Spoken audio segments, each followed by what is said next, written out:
사랑하는 성도 여러분, 11월 27일 월요일 여러분들의 모든 길 가운데 주님과 동행하시는 축복이 있기를 소망합니다.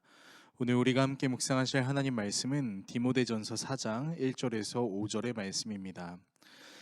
그러나 성령이 밝히 말씀하시기를 후일에 어떤 사람들이 믿음에서 떠나 미혹하는 영과 귀신의 가르침을 따르리라 하셨으니 자기 앙심이 화인을 맞아서 외식함으로 거짓말하는 자들이라. 혼인을 금하고 어떤 음식물은 먹지 말라고 할 터이나 음식물은 하나님이 지으신 바니 믿는 자들과 진리를 아는 자들이 감사함으로 받을 것이니라. 하나님께서 지으신 모든 것이 선함에 감사함으로 받으면 버릴 것이 없나니 하나님의 말씀과 기도로 거룩하여 짐이라. 아멘.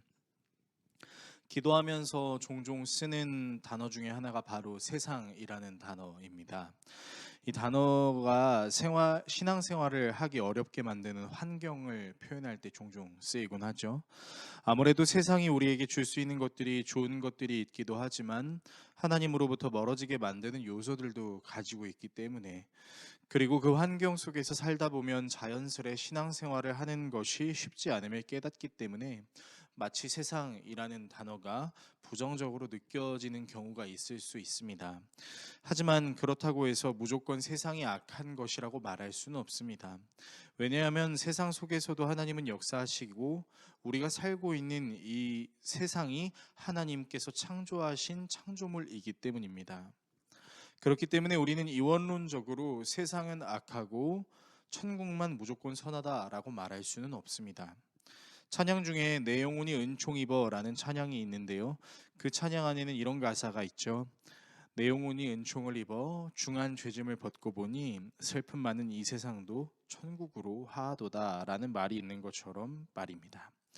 이름에도 불구하고 세상, 즉 영과 정신은 선하고 육과 물질은 악하다라고 생각하는 극단적 이원론에 근거한 신앙생활을 추구했던 사람들을 우리는 영지주의자라고 부르는데요.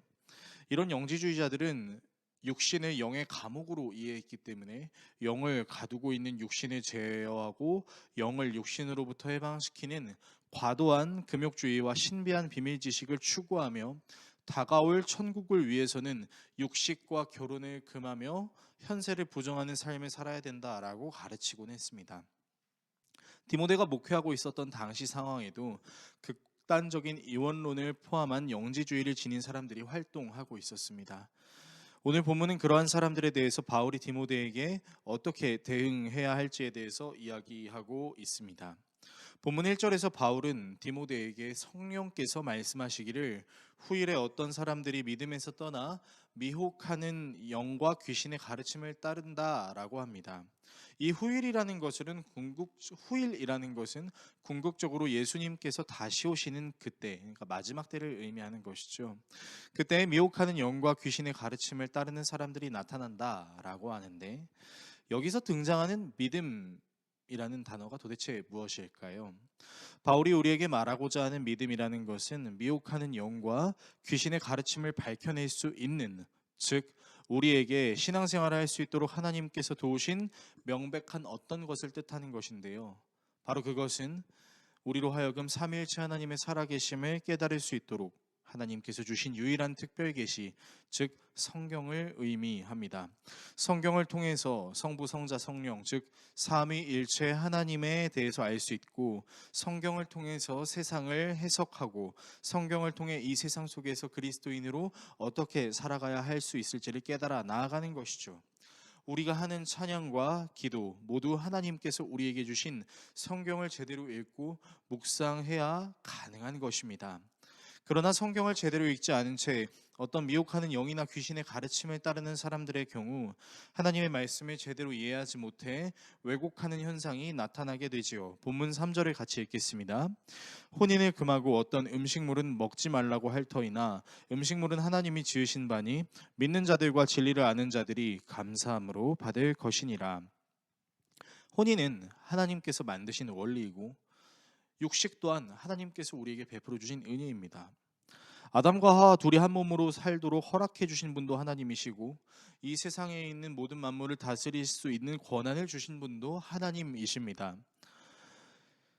그렇기 때문에 혼인은 하지 말아야 될 것이 아니라 혼인을 함으로써 하나님께서 말씀하신 공동체의 원리를 깨달아야 하고 음식물을 먹음으로써 하나님께서 창조하신 세상에 대해 감탄할 수 있고 하나님께서 우리에게 주신 은혜가 무엇인지를 깨달을 수 있게 되는 것이지요.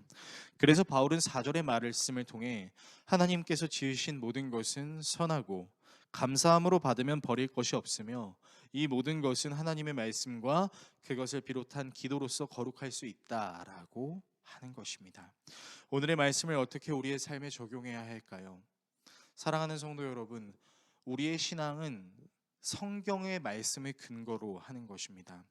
또 다른 새로운 어떤 것을 창조해내는 것이 아니라 이미 말씀으로 우리에게 계시를 주신 그 하나님의 은혜에 힘입어 그 하나님의 말씀으로 모든 것을 해석하고 판단하는 것입니다. 하나님은 이 세상을 창조하셨고 우리에게 결혼이란 아주 좋은 은혜를 허락해 주셨습니다. 이 허락해 주신 은혜를 우리의 생각과 경험으로 그릇되다고 말할 수는 없는 것입니다. 그렇기 때문에 저와 여러분은 모든 것을 함에 있어 성경을 기준으로 해석하고 받아들이고 성경적으로 이해해야 하는 신앙적 태도가 필요한 것입니다. 저와 여러분이 우리에게 혼인과 음식물을 허락해 주신 하나님께 감사하며 그것을 성경적으로 잘 이해하여 건강한 신앙생활 및 이 세상에서의 삶을 영위할 수 있기를 예수 그리스도의 이름으로 축원합니다. 기도하겠습니다. 우리를 사랑하시는 하나님 아버지, 하나님께서 우리에게 주신 유일한 특별 계시 성경으로 이 세상에 있는 모든 것들을 바라보게 하시고 하나님께서 주신 것을 감사함으로 받아 버릴 것이 없이 이 세상 속에서도 주님의 은혜로 삶을 영위하며 나아갈 수 있는 우리 모두가 되게 하여 주십시오. 예수 그리스도의 이름으로 기도드립니다. 아멘.